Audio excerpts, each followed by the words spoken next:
You will know, the majority of you anyway, as much or more about the history of invasive species in British Columbia than I do, but I think it's important as you look forward to think about where we've come from and the history behind managing invasive species in this province. So, you know, it's not a BC problem. You know that. It's a worldwide problem that we face here, but the worldwide problem manifests itself in the kinds of things that we just saw in the video. Invasive species, again, as we know, threaten ecosystems, impact on local economies, really important, and those that depend on them. And the continuing globalization with increased trade, travel, and transport of goods across borders has brought tremendous benefits to people. On the other hand, it's facilitated the spread of invasive species with increasingly negative impacts.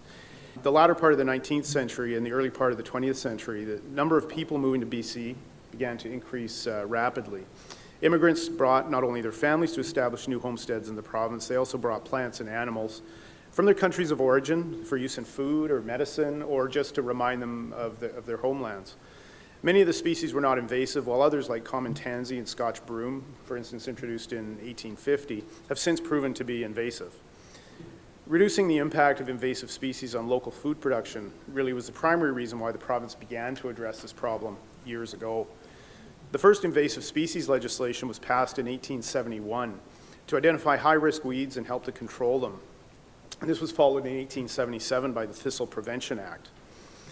In 1888, the Noxious Weed Act was enacted to prevent the establishment and spread of 8 problem weeds of concern to farmers.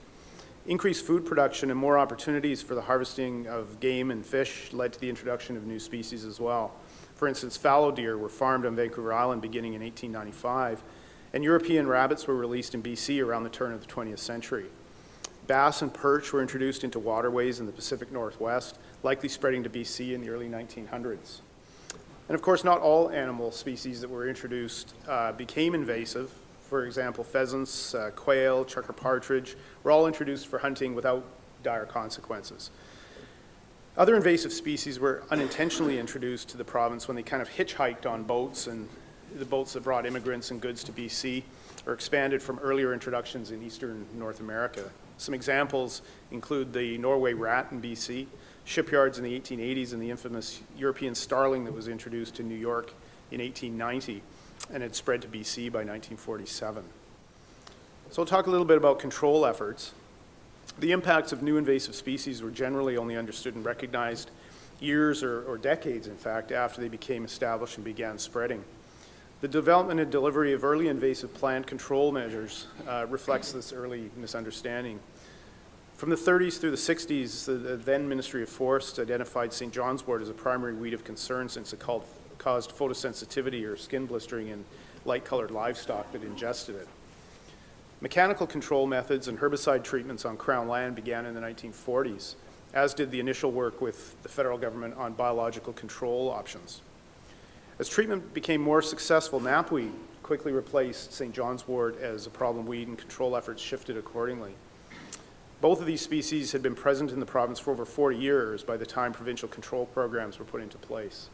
As you know, the Weed Control Act regulation has been under internal review for quite some time, and new policies proposed to help us better address pathways of introduction of noxious weeds, and an extensive scientific review of invasive plant species that could be regulated is nearing completion.